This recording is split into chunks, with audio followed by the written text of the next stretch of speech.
Hi,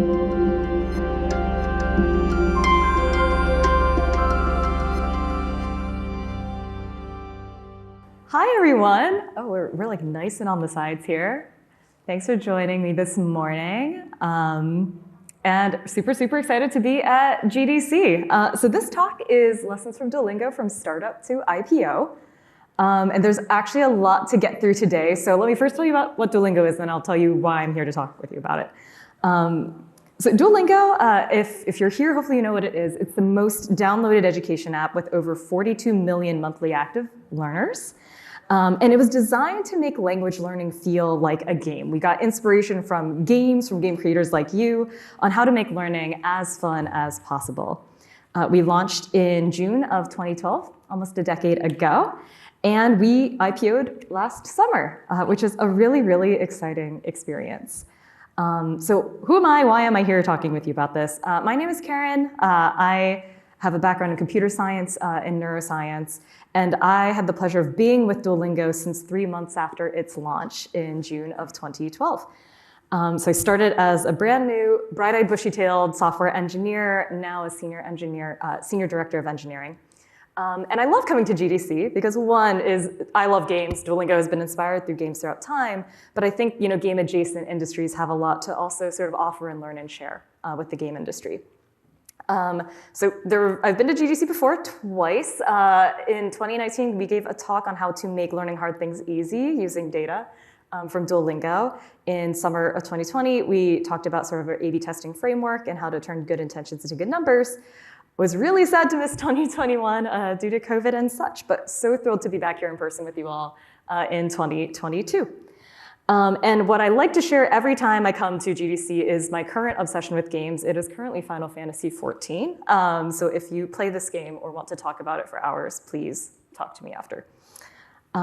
Okay, so for today's talk, really wanted to reflect on what I thought were important decisions I've observed through witnessing Duolingo's journey from tiny startup of about 15 people 10 years ago to now a sustainable company of over 500 employees.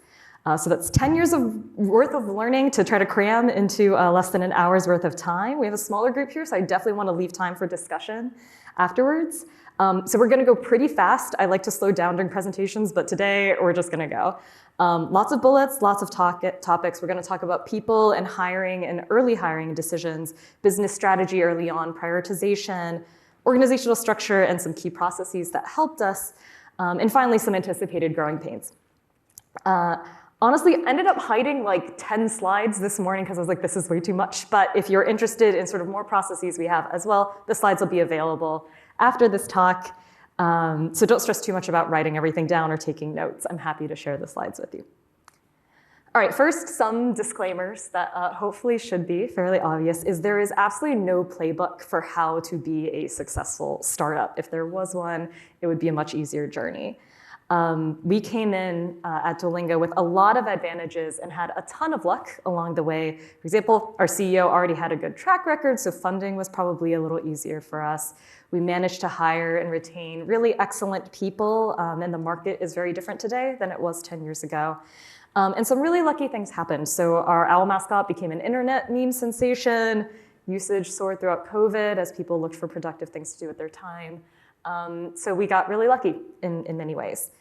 So all this to say, the goal of today's talk is to describe what happened along the way of a single company's journey.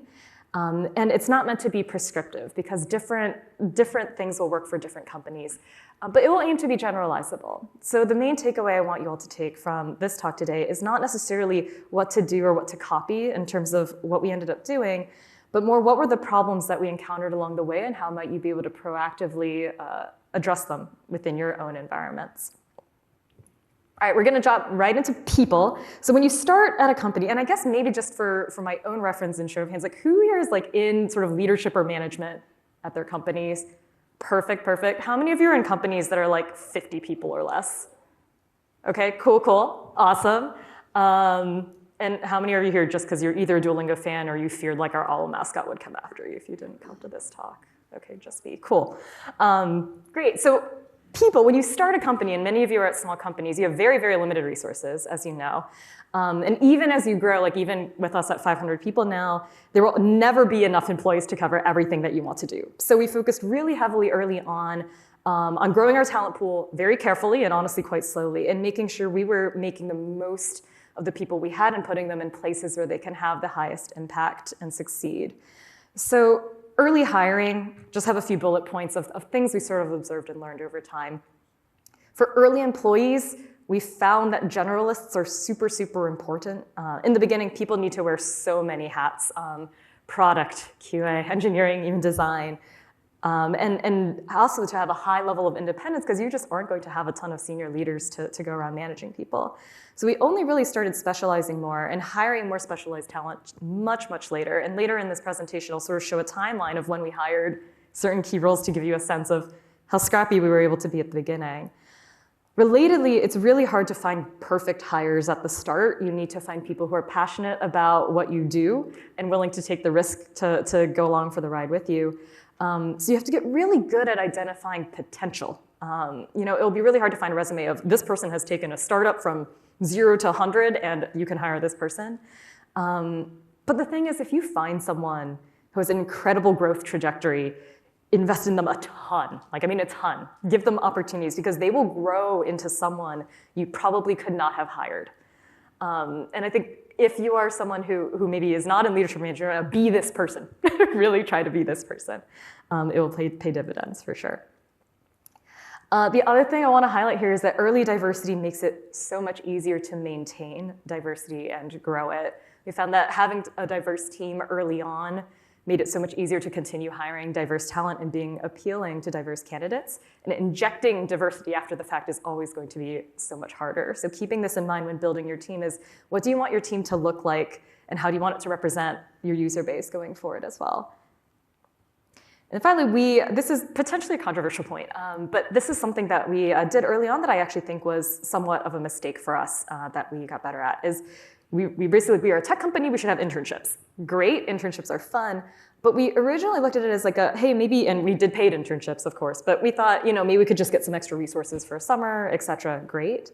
What we found is it turned out to be a little better for us to prioritize internships as a hiring funnel and really invest in full-time hires of our interns, at least early on, until you produce the sort of slack to be able to not have to ruthlessly prioritize as much. So originally, right, we made internship programs because we wanted to offer the opportunity, et cetera, but then we had to really prioritize our senior engineers' time in mentoring and training interns, and interns were fantastic if you invest in them for converting to full-time hires. So that's what we had focused on. Similarly, too, I think there is a fantastic place for contractors, freelancers. They are wonderful. But we also early on really focused on trying to hire full-time as much as possible so that we could invest very heavily in our early employees. Contractors are fantastic for well-scoped, isolated, straightforward projects that have easy handoff, but very early in a company we found there were a ton of projects like that. And we needed someone who could sort of own knowledge and become knowledge experts over time for years to come. Similarly, when it comes to shaping your team, there are a few things we encountered along the way. You might already be experiencing it, is the hiring bar needs to remain super high, and there will absolutely always be pressure to move it down. So make sure you have bar setters and reward them for being bar setters. Making sure that you're not compromising, because it is so costly to have hired the wrong person. Super, super important. And similarly, if it'll take 6 months to hire for a role, make sure you look around and see if you can grow someone into it within 6 months. Seems obvious in retrospect, but looking around you and having someone grow into that role is oftentimes one of your best bets. We did this very frequently. We had people even swap roles. I think we had someone convert to a PM who was originally a marketing intern because he was fantastic. And these things worked out super well for us. Other thing to sort of suggest is, I think we tend to focus a lot on sort of the hiring funnel. How can we get as many applications as possible? How can we be appealing to new hires? One thing to note is just a good employee retained can be a lot better than actually being able to hire someone. So a lot of companies focus on competing for talent, but they sort of neglect addressing turnover or reducing turnover. But if you don't lose someone, that means you don't have to hire someone else. So in some ways, it's a very, very high ROI investment. And also, long-term employees, like I said, have deep institutional knowledge and help persist culture. So invest in both internally and externally when it comes to building your teams. At the same time, this is something that I think Duolingo has gotten better at, but was really hard is if you do manage to hire really amazing industry hires, giving them space to sort of innovate and to challenge the status quo and be accepting of change, I think is super, super important when it came to building our team early on. And then finally, incentives should align with what you want people to do. Again, these things said out loud, I think seem obvious, but one of the things we realized is career growth, compensation, recognition, et cetera, really needs to align well with what you actually want people to prioritize doing. And that includes hiring and interviewing and building teams and persisting culture. So make sure that the sort of invisible work that is important to your company becomes visible over time. Great, and so this is my favorite quote when it comes to people from our awesome CEO, Luis Fanon. This is a principle we abided by for a very long time and still abide by at Duolingo. It is better to have a hole than an a-hole, is what Luis said.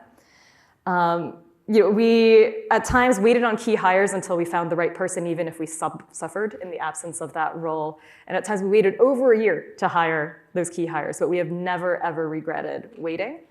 So this is simply advice I have at the beginning is it's going to be very tempting to say, well, this person's probably good enough, or this person kind of doesn't fit with the vibe or the culture we want, but they're really accomplished.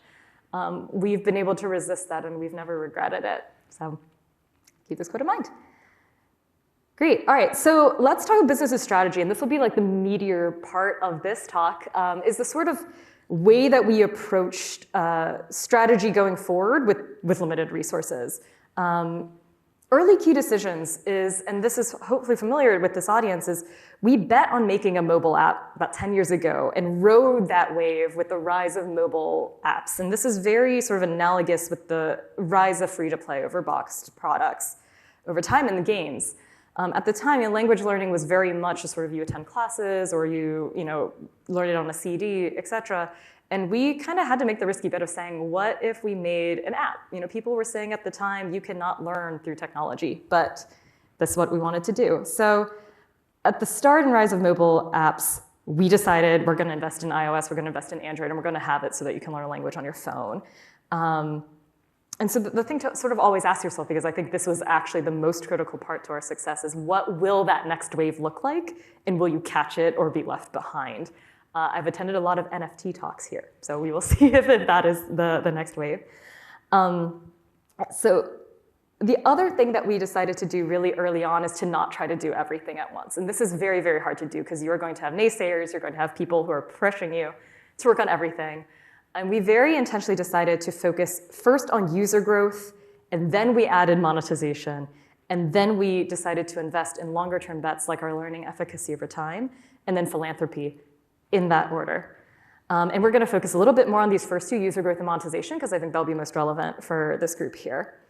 The other thing that we did very early on is we invested in data a lot. A/B testing drove all of our decision-making and allowed us to move very quickly at Duolingo, and I will talk a little bit more about experimentation going forward as well. So let's talk about growth stage first. So we decided that we wanted to focus on building the most engaging learning product we could and ramp up our user base as soon as possible. And I will say we did this at the cost of not monetizing early and also honestly not focusing on learning efficacy very early. And there was a lot of criticism about this. But here was our logic, is the more users we had, the faster our sort of experiments can resolve in terms of statistical significance and the data we get from what makes an engaging product. The faster we can iterate, the better product we can build, and then the more users would come because we had a great product. I think this flywheel was by far the most powerful thing that drove Duolingo to its success in the early days, is we simply had more people than anyone else did, and we could learn so quickly and iterate so quickly on our product. We could provide our services for free, attract a large audience, and then we could bet that before we run out of runway, we could monetize quickly enough. So the question to sort of ask too is our moat was the number of learners we had, and as well as a very sophisticated A/B testing framework. And the question to ask is then, what are the moats that you want to invest in? Like, what gives you that competitive edge in the market at your stage of startup as well. The other thing that we wanted to make sure of is to stay ahead of the curve when it came to product. We decided that we were going to be our own competitors and try to innovate in this space. So for example, over time, we've done several redesigns of Duolingo and sometimes had to pause or feature freeze to say, we're doing all hands on deck to update our product, update all of our assets, so the app never felt too old. And this was a perfect time also to clean up technical debt, to clean up product debt, to clean up product complexity, and was something that we definitely invested in a lot over time. So I wasn't kidding when we said we do a lot of experiments. This is the number of experiments we create a month at Duolingo. You can see it's hovering around or near 300 experiments a month. That's like 10 a day that we run. And when I say experiment, it's things like, as simple as let me change the copy on this button and see what results in more click-through rate, all the way to this is a whole new feature that we're going to A/B test and slowly roll out. And we are able to do this because our user growth, this is our monthly active users over time. You can see we get spikes on New Year's because of New Year's resolutions. These two graphs are very similar, right? We can run a lot more experiments with more learners that we have. And also, running more experiments allowed us to make a better product that retained and attracted learners over time. So this is the sort of power of our flywheel. And after we accomplished a massive number of learners, we paused and said, OK, well, how do we survive as a company now in terms of monetization? So stage 2, monetization. Now that we had a ton of users, we could have the privilege of turning a switch kind of to start monetizing and extend our runway. So the way that we approached this is it was honestly really hard. We started with ads. Honestly, we didn't like ads. We really liked having a very clean product. But we started with ads because we decided, hey, this will buy us runway to figure out a longer-term bet. And that longer-term bet was a subscription model. So Duolingo monetizes through a subscription that gives you some perks. And ever since our subscription model, we started also exploring the potential of in-game currencies and in-app purchases also inspired by games. So the other thing that we also added in was starting to bet on new verticals. So this is the order we did things, is we did ads, we did subscriptions, we're investing in in-game economies now, and we also are investing in new verticals to monetize at Duolingo as well. So this is the breakdown right now, as of I think a few months ago, in terms of where our revenue comes from. You can see it's dominated by subscriptions, but the other sort of assets you see, ads started out being everything and then just shrunk to 15%, which we're quite happy about. So a few things learned along the way from monetization. Because we were such a mission-driven company at first, and people who joined Duolingo early on really just believed in that mission of free education, we had to do a lot of work to align our business objectives with that mission. Without that alignment, there was no passion for the product.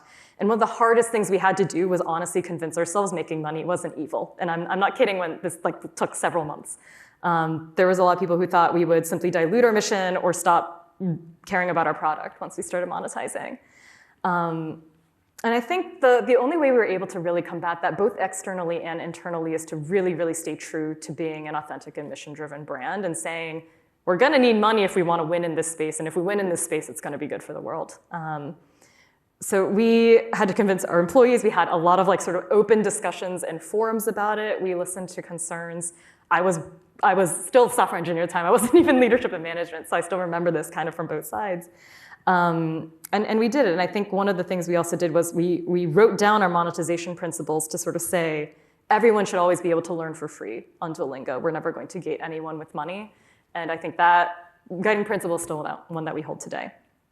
Our user-based loyalty was very high at the time. I think it's important to sort of demonstrate your mission and not just say it. And it played a really critical role in how accepting people were when we started monetizing.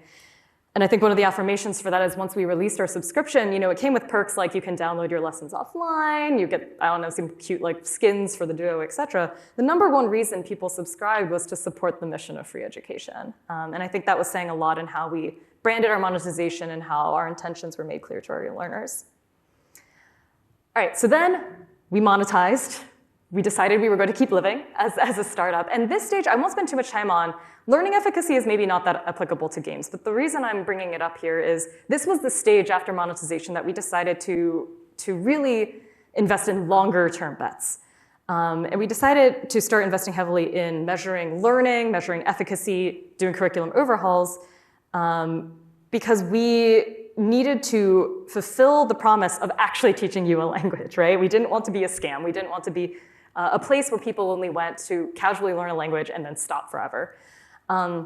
What this taught us was actually that some things are not measurable, and this was something that was hard for us to learn, is as such a data-driven 300 experiment per month company, we had to learn that there was a huge important aspect of Duolingo that we would just never be able to really A/B test well. So we had this conversion and this sort of renaissance within the company that we needed to stop saying every experiment needed to win and increase metrics, and instead started shifting to let us increase pedagogical value based on the experts who know how to teach a language, and let us simply try not to hurt our guardrail metrics. We went from neutral experiments are good if we are increasing the efficacy of our product.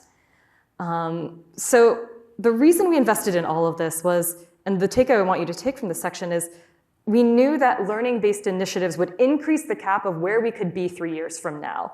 We would hit a hard wall on growth or a hard wall on monetization if we were never able to extend how far we can get you in learning a language. So the question to ask yourself is, what will you be limited by 3 years from now? What do you think the cap will be in terms of potential of your product? And what can you work on today to uncap? And we decided after we had enough learners, after we decided we could be sustainable as a company, this was our cap, was learning efficacy. And then finally, fourth stage that we're still expanding on is innovation and philanthropy. Not saying innovation can't be there at the beginning, but sort of risky, bolder bets in innovation, I think you get more slack to do once you're sort of out of in the clear. So we started investing in in-house technologies and tools at this stage. And note that we didn't do it earlier than this stage. So we have our in-house analytics framework, internal tools for curriculum creation, custom speech recognition, et cetera. But the main advice here is to not reinvent the wheel too early. So use existing stuff if it's available, because the time of your team is the most valuable thing you have right now. And build internally only when it breaks or if you've outgrown it. Also, new verticals, bold bets. We had several new verticals. We failed at most of them. We succeeded in a few of them. So we did language certification, literacy, kids, math, flashcards. Some of these succeeded. Some of these did not. And I guess one slight point of guidance, and this might be different for your companies, is we decided to invest about 70% in optimization, in the things that we know would get us gains in building the machine, in running the machine, and about 30% in R&D and innovation and exploration. And we try to design our teams such that that is true. So a few learnings. It's really, really easy to go overboard and say, and it's really, really hard to say no to philanthropic things. When someone says hey, we should do this, you don't want to say no if it's a good thing to do, especially with a very passionate employee base. But the advice I'd give, especially when you're small, is to focus on the impact you're best at making. So for Duolingo, it was that we were uniquely positioned to do things like support the addition of underrepresented or endangered languages on our platform. But one of my favorite quotes from our CFO is we like the whales, but we shouldn't focus on saving the whales. And I think that is sort of a sign of, Duolingo is not in a position to really go and try to save the whales or do a lot of other philanthropic things that weren't directly related to our company. So really focusing on the things that you can have unique leverage on will help you kind of scope. Relatedly, right, prioritization. So making the most of the resources you have at this early stage, which many of you are at, is probably one of the most important things you could do. And though the strategy I just described already defines what you prioritize, there are a few other things we learned along the way. So early on, the best advice that I got from Luis was to realize the value of my time, even as a very, very junior engineer. And I remember this story from when I started at Duolingo. I think I was just mad at someone on the internet or something, saying something wrong about Duolingo. And he said, if every employee had a share, every employee has a share of 100,000 users to take care of. Whatever you decide to work on every minute of your day, think about those 100,000 users that are in your care. And that helped me really understand the sort of opportunity cost that comes from going down rabbit holes and what I'd be sacrificing to go down those holes. So training this mindset in all of the early employee base, I think, was super, super useful for helping to protect us from ourselves and in investing in lower ROI work so that we can maximize our impact as a very small team. This sort of philosophy will just make a lean workforce go a really long way for you and stay focused. The other thing, and this is like a quote you don't have to read fully, but the TLDR is, one thing that we learned also is, as a small team, it's very easy to sort of like go down the Reddit rabbit hole or read an article about your product or get really angry at people who are wrong on the internet. But one thing that we found is we were listening to channels that represented just a very, very small portion of our user base. And that's not to say you shouldn't listen to your users. I think this quote is a bit strong. But one thing to recognize is making sure you're actually listening to your users and not just listening to a few of your users. So we had to really, really take user feedback with a grain of salt. And what we decided to do is we try to listen to our users through data and their usage instead of directly through qualitative comments. A few caveats here is I 100% believe in user experience research. I think UXR is fantastic, and it is absolutely necessary. Qualitative feedback is really important. But the type of sort of feedback that we didn't find as useful early on was things that are not conducted by professionals, right? Like an engineer, me, reading on Reddit that someone is mad at the product. That tended to just really be red herrings to the actual underlying problems.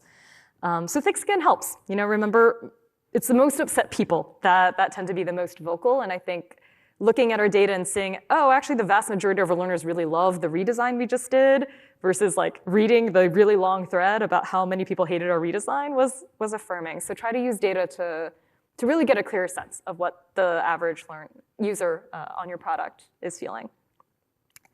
Another learning about prioritization is it is so tempting to sort of greed and try to scale a product or a feature out before you're confident there's product market fit. So how this looks at Duolingo is we'll come up with a feature, we love it, it's great, we'll launch it on iOS first, we'll test it, looks great, and then we'll immediately want to say, let's get more learners using this feature by having it on like web and Android immediately. And one of the things that does is it's the case that it really actually slows down iteration on that. So one of the things we've learned to do is try to be really patient with product market fit, because the moment you want to make a change to that feature, you now need to change it on 3 different platforms instead of being able to scrappily prototype it on one. So it took a lot of discipline to do this, and when you don't have a lot of resources that investment in having to port something 3 times is a lot. So just keep in mind, iteration is also a resource, and the ability to iterate quickly is also a resource you need to account for when it comes to decisions like this. And then the main thing here is not yet is a super strong response to both yes and no questions. So we had to get so much better at saying not yet instead of no, because honestly, ideas can become viable over time. So the answer should never be no to an idea, but it can absolutely be not yet.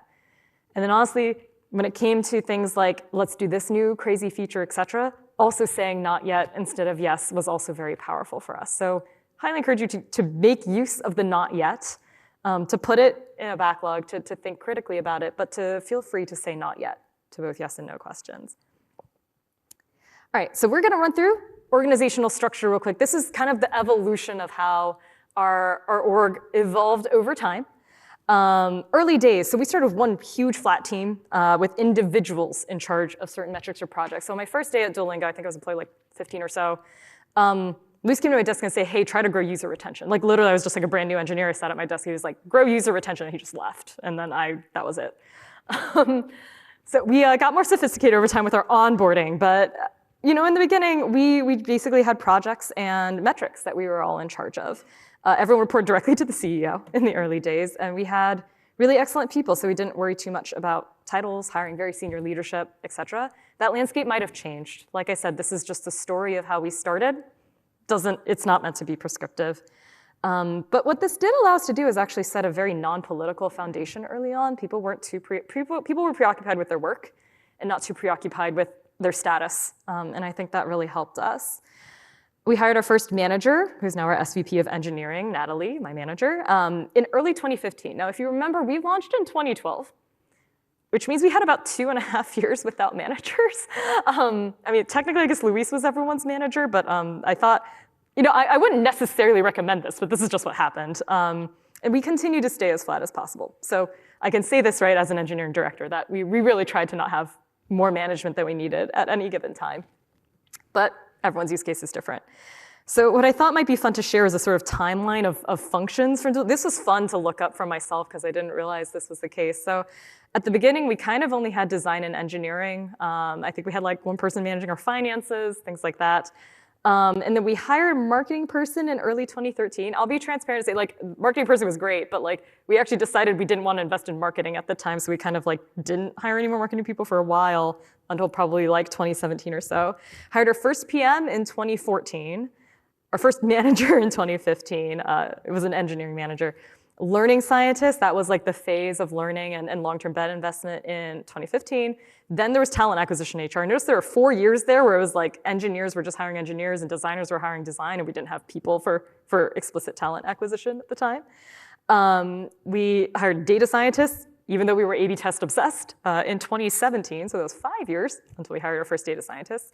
And now we have excellent roles like program manager, technical program managers that we've hired in the past 2 to 3 years or so as well that really, really help us grease the wheels.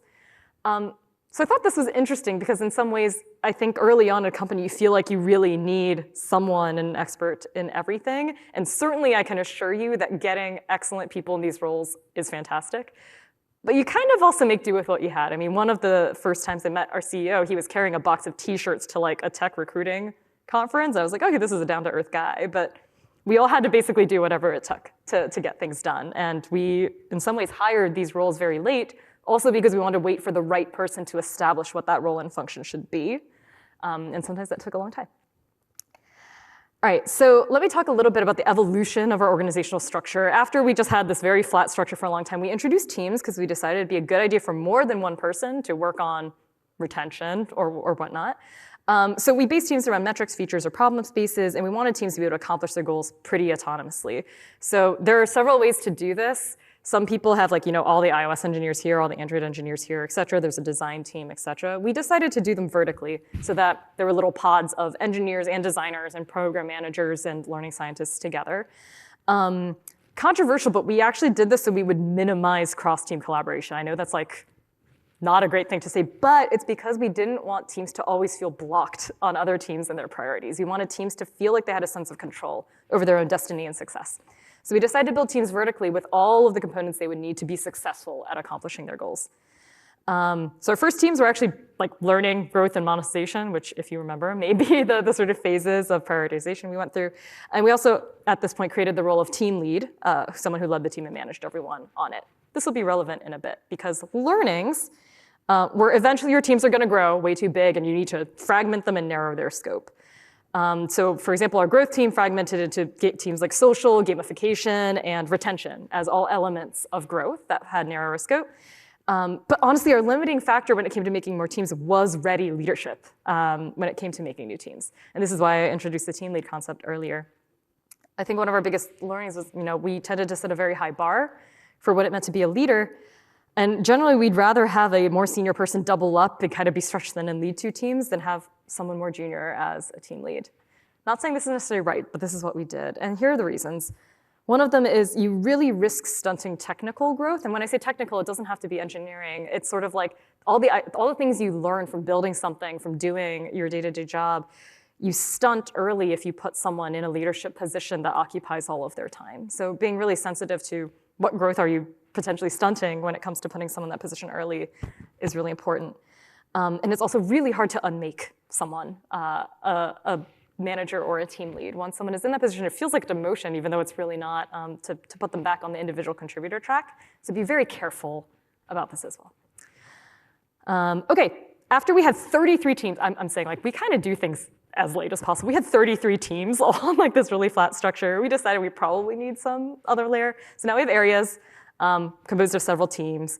We now have area leads, and this structure was really useful for sparse resources. So for example, we're very low on designers at Duolingo, and we had a situation where a designer was embedded on like 4 different teams and just like stressed. So what areas allowed us to do were to group teams under this umbrella called area, have area level design, and be able to take care of the designers in terms of their priorities and just saying you're in charge of this area, not these 4 teams. And area leadership was responsible for status, for summarization, goal setting, et cetera. Here are the areas that we have today, and we also had something called business units, which were new verticals or little mini companies within the company. So it's possible, right, to have little mini companies in your company that are working on independent verticals as well. And then finally, not all teams are in areas at Duolingo. So anything that is a little more functional, marketing, people, finance, strategy, business, or function-based teams that support the rest of the company, just remain teams. And that's totally okay. Not everything needs to fit in this structure. Okay, so a few lessons learned is just like in coding, naming is strangely extremely important when it comes to teams. Like this is one of the things that you would not think is important at all, but somehow was really important for us.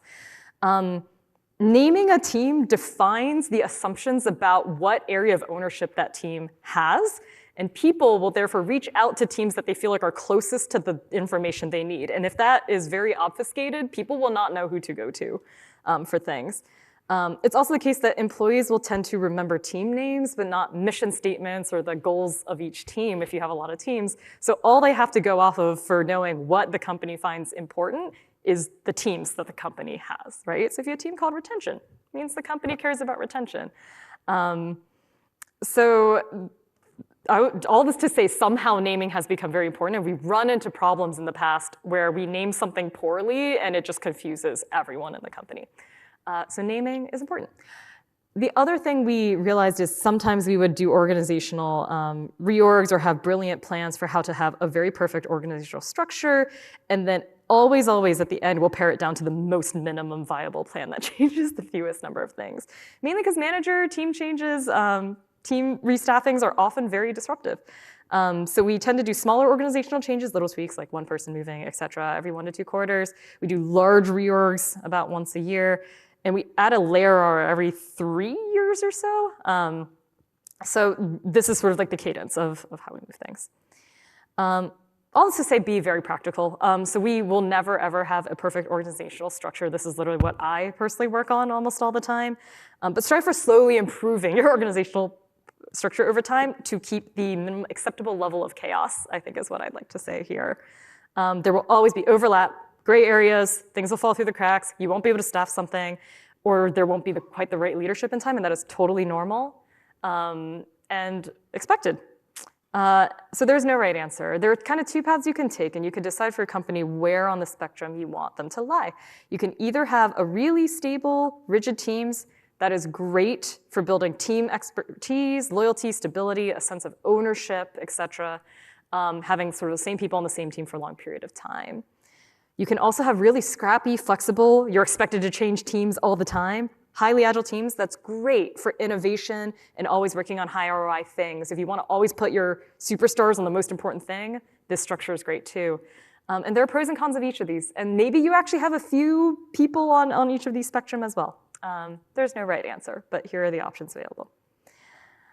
All right, and then finally, yeah, different things work for different companies. Finally, processes. So originally there were like 8 processes here, and I'm only gonna share 2 with you today, because 1, there's not enough time, 2, it's probably really boring to most people here.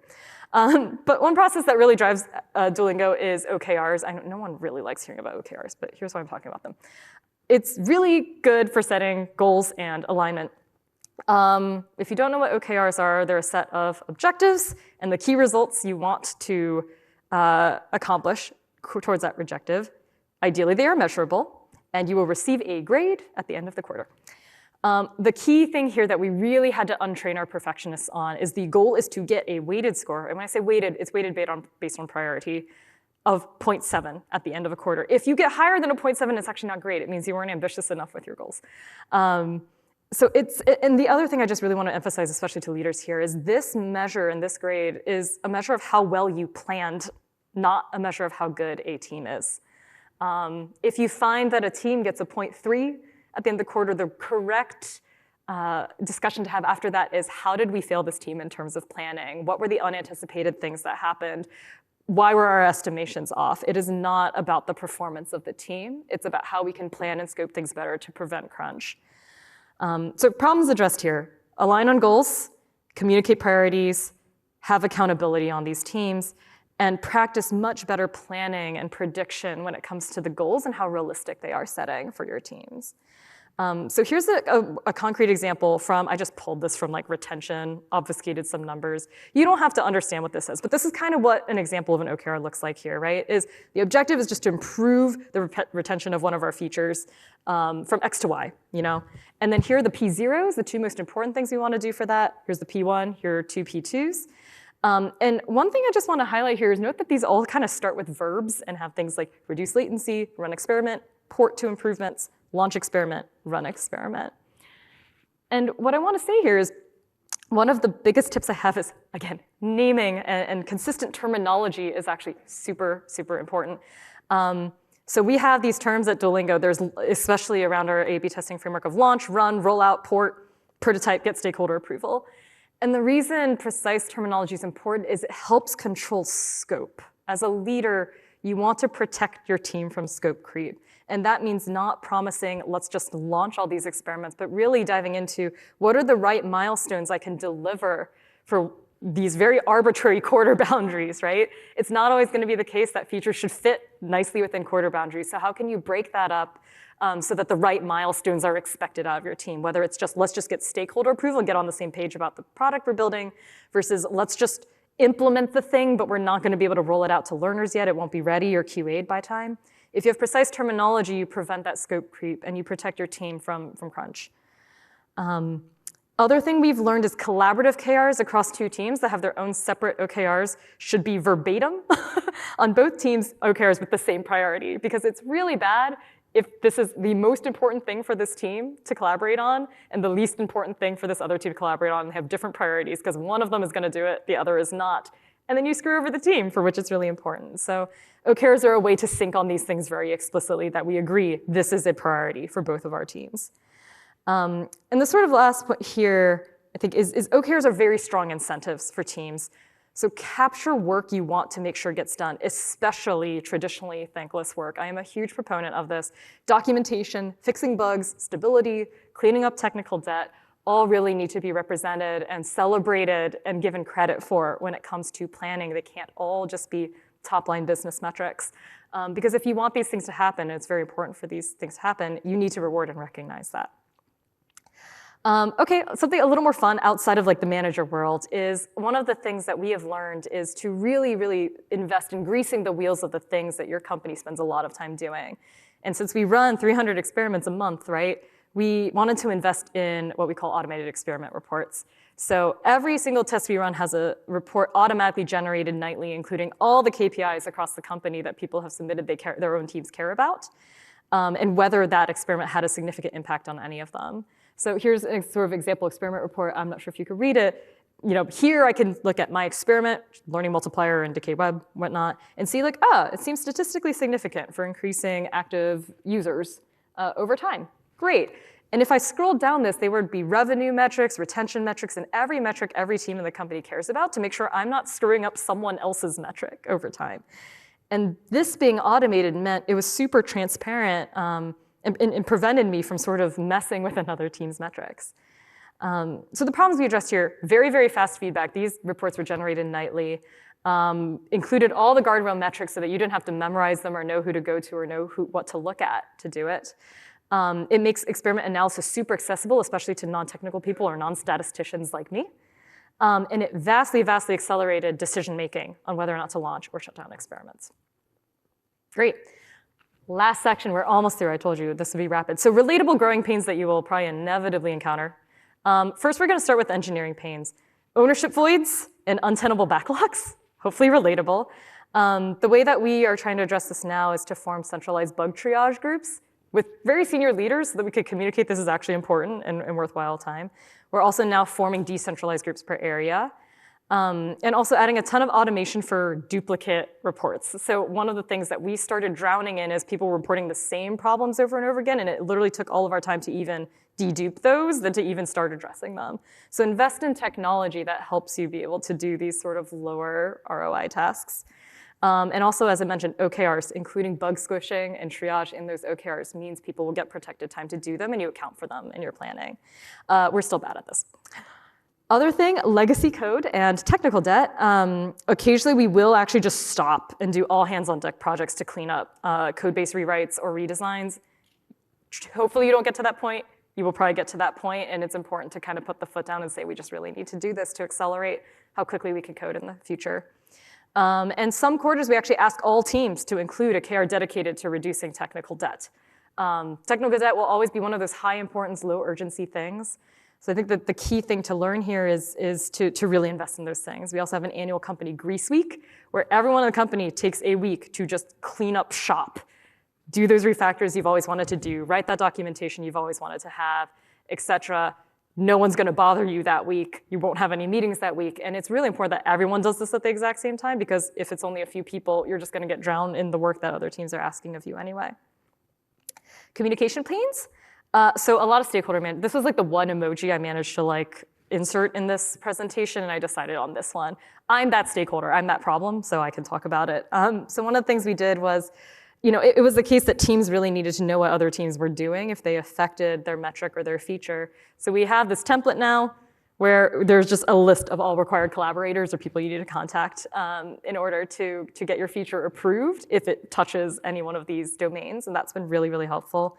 And we're also just investigating different stages of feature development. When something's just in ideation, you don't want to put red tape on it. So we're sort of trying to set expectations now for how far along a project you need to be in order to start pulling in stakeholders, to really minimize stakeholder management at the beginning of projects and only introducing stakeholders when they're actually needed. Other communication pain is onboarding and documentation. We have an internal content management system now, was highly worth investing in, where we just do automated training for all of our new employees. And we have a group that audits the quality regularly of this. Very, very worthwhile investment for us. We standardize our career ladders to share a common core so that all of our levels would be fairly consistent.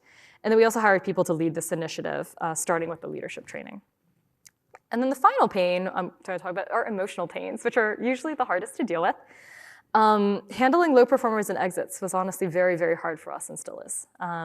Duolingo needed to get a lot better at acting on low performance. We were often too kind. So we created a playbook for managers on identifying and handling low performance, and we found that often managers actually just lacked the confidence to even note or judge someone as a low performer. So we gave much more objective guidelines for that, so also everyone could understand what it means to not be doing well. And the other emotional pain was really pivots and sunsetting projects, which I think a lot of people encounter early on. What we found is early communication, transparency around the reasoning behind it is like, if you believe in that reason, you shouldn't be ashamed to share it. Oftentimes we actually found that it was the team building the feature that ultimately decided it should be sunsetted, and that is such a healthier way to go about it as well. So retrospectives are great and healthy, and we really need to encourage blamelessness in those. And I think the most important thing is to reward innovation even if it results in failure. If you want an innovative company, if you want your best people working on innovation, they need to not have the fear that their careers would be ruined if it doesn't work out, right? That's not how innovation works. So we need to figure out ways to celebrate or not even failures, but to celebrate, projects that didn't pan out and the things that we learned from it. And so many of our failures at Duolingo ended up turning into foundations for future successes. Great, so most people need to know, most people need to know that having a project not succeed or having a project sunsetted won't set back their career. All right, we are towards the end of this, so I'm just gonna rapid fire through the recap and takeaways here, because we talked through a lot of things. So first we started with people, right? Hiring the right people, single most important thing you can do early on. Generalists, highly recommend. You want people who are willing to wear many hats as well. Keep that bar high. And retain good talent. Retaining good talent, just as good, if not better, than being able to hire new talent. And ensure that employees understand the value of their time and prioritize that time accordingly as well. One thing that we note is your leadership layer will likely be your limiting factor, so invest in growing good leaders and identifying potential there. And also, relatedly, resist the temptation to force someone to be a leader before they are ready. You will stunt their growth. And then finally, it is better to have a hole than an a-hole. Like I said, I will send out these slides afterwards. Great. In terms of strategy, be aware of the trends. We rode that mobile wave, and it was excellent for us. Identify and preserve your moats. What are the competitive advantages that you uniquely want to invest in? Ours was a huge user base and A/B testing. It could be very different for you. Align, as much as possible, your business objectives, your mission, and your incentives. If they are aligned, you will have smooth sailing. If they are misaligned, there will be a lot of unhappiness. So do your best to align these things. And try to have a rational and emotionally detached lens when reading user feedback as well. Try to listen to the data, listen to all of your users, not just the most vocal ones. and make room for innovation and failure, especially. Finally, prioritization here. Focus, don't try to do everything at once or be good at everything at once, and really, really focus on things that are most important to you at the time. You will not have the resources to do everything at once. Get really good at saying not yet. Optimize for fast, well-informed decision-making. Decision-making tends to be the thing that drags things on, so invest in making it speedy and objective. Use third-party tools when they are available. Do not invest in in-house things until you outgrow them and truly outgrow them.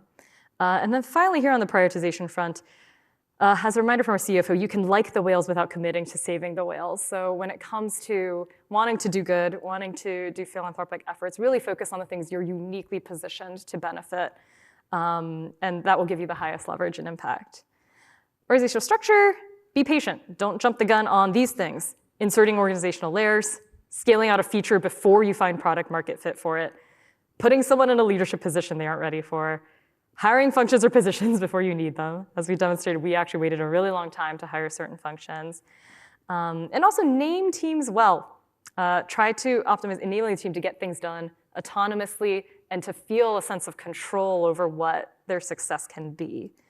Find the right balance between flexible, agile, scrappy versus stability and building knowledge leaders and ownership.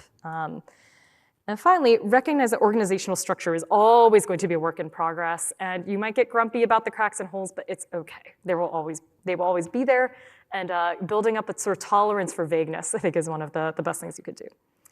And finally, I used to have a lot of bullets here, but the only thing I have to say about process as a takeaway is only implement and create them when you need it and no earlier. And if you want to actually look into the processes that I described today and all the hidden slides, I'm more than happy to share that after this talk. All right, we did it. I think we have 7 minutes for Q&A. Thank you for riding along with me.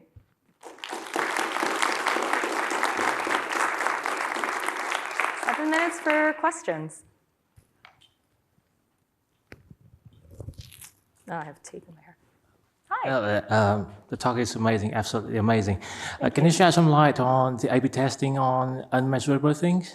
I mean, because neutral results is not enough, right? We all know it's A or B. Sorry, can you repeat the last question? Just want to know more about the A/B testing on unmeasurable things. Yeah, absolutely. I'm happy to sort of share my 2020 talk that actually dives into this. It has a whole section on this. But the main thing is, the main thing we couldn't measure well was how well our learners were actually learning a language, because learning takes a very long time. And most A/B tests we want to run within 2 weeks, but 2 weeks is not enough time to learn something, right? So we spent a lot of time actually trying to invest in how can we quickly measure learning. And we honestly, I think, wasted like a year trying to do this. And instead, we flipped the approach to saying, okay, we have all of these what we call guardrail metrics. There are things like retention that we never want to hurt. There are things like revenue we don't want to hurt. And so long as we don't hurt metrics, let us implement changes that are described by a pedagogical expert and our learning scientists as good changes for learning. And let's call it a win, even if all the metrics are neutral, but an expert says this is better for learning, that is going to be our new win. It's not going to be an increase in user active. It's not going to be an increase in retention. It's going to be, we removed more translation from our app and are doing more monolingual exercises, or we were able to serve learners harder content without them getting frustrated. Those were the things that we celebrated as wins, even if they didn't move our numbers, because we just knew it was better pedagogically from the experts that told us so. Does that make sense? All right, yeah, thanks. That helps a lot, yeah. Hi. Hi. I'm wondering if you can talk a little bit more about how you guys think about monetization. Because, I mean, clearly you guys have to invest a lot in marketing, and that's very expensive, and you guys have certain runways. Mm-hmm. But at the same time, you do want to move on to efficacy, right? So at what point do you say, okay, we're making quote unquote enough money to maybe make that our secondary focus, right? And start working on other things versus, you know what, don't worry about anything else, focus on monetization. Yeah. Like, how do you find the right balance there? Yeah, that's a great question. Honestly, one I'm not an expert in at all, so I can only kind of give my personal take on it. I think it really is about what is the most important thing to your company, and it is absolutely not a bad thing at all for companies who want to make money, right?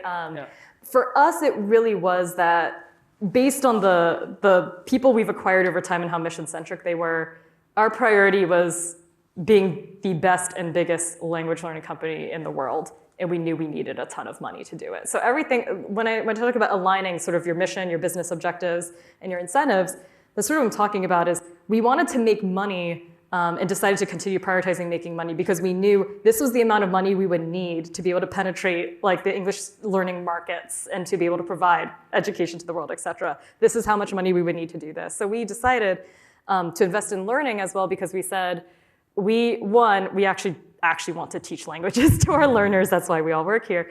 But two, we would actually hit a market cap when it came to monetization and growth if we only ever served beginner courses or this number of courses, right? We wanted to teach advanced English so people could get jobs in knowledge jobs in English, even if it weren't their first language. So in some ways, everything kind of worked together in that we decided to invest in learning once we realized, one, it would uncap growth and monetization. In some ways, it was related to monetization. It wasn't really an if or.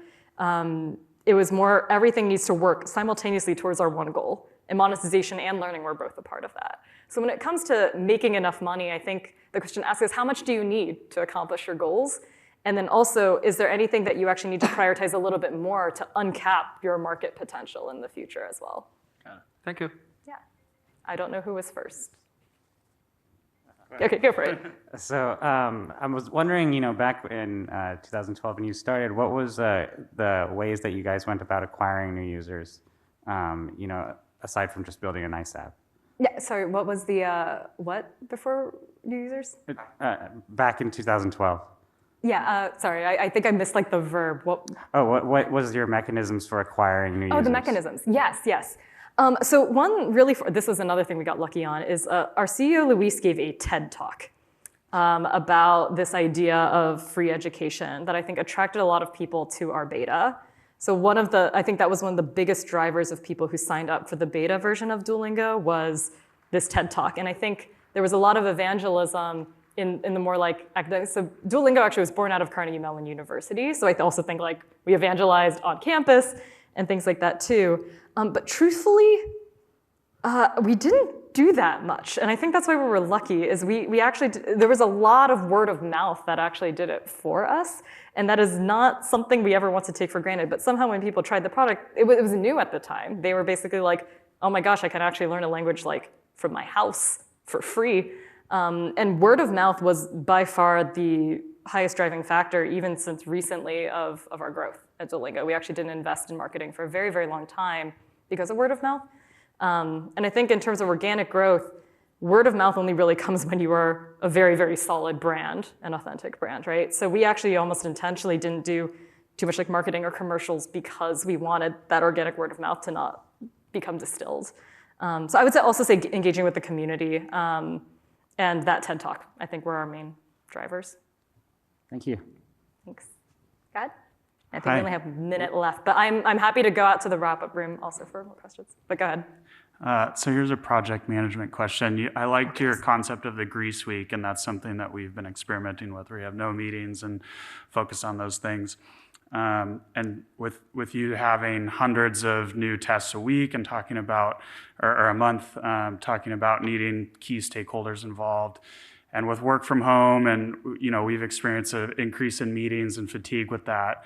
Are there any key takeaways you guys have found with reducing meetings or having some sort of structure around that during work from home? Yeah, 100%. So as someone who literally his whole job is to have meetings, I feel the meeting fatigue even though I'm hardened to it. I think one of the main things is I think for me at least, there are meetings that drain energy and there are meetings that give energy. And I think really thinking hard about inventorying what are the meetings that are draining energy from everyone? They're probably not very useful meetings, and like who are the meetings useful for as well? And is there a different means other than a meeting for those people to get that benefit out? So we reduced the number of meetings we had, and honestly, in some places, increased the number of meetings we had based on this. Could this have just been a Slack message? Could this have been some other process? Can there be fewer people in this meeting? I think was really important for us, especially during COVID when there was so much meeting fatigue. The other thing to do is things like Grease Weeks, and also I think we give our managers a break at some point. I think when it comes to performance review season, we say no meetings this week for managers. I think literally having just one no meeting week every now and then really, really helps people to reset back to baseline. But I would say like the key culprit in this really is just useless meetings or meetings that are way too long. I have found, this might be controversial, but like 20-minute meetings are a really good length for me. I have found that the difference between what you get done in a 20 versus 30-minute meeting is the same, but you give people a 10-minute break from meetings by having a 20-minute meeting. So I think just really optimizing for making the most of every minute of meeting time, such as worthwhile for everyone, was something we had to look at a lot. Thank you. All right, thanks. I will, I think, give the room back to our lovely tech folks to get set up. But I am happy to stand outside and answer any other questions. Thanks so much for joining again today. Thank you.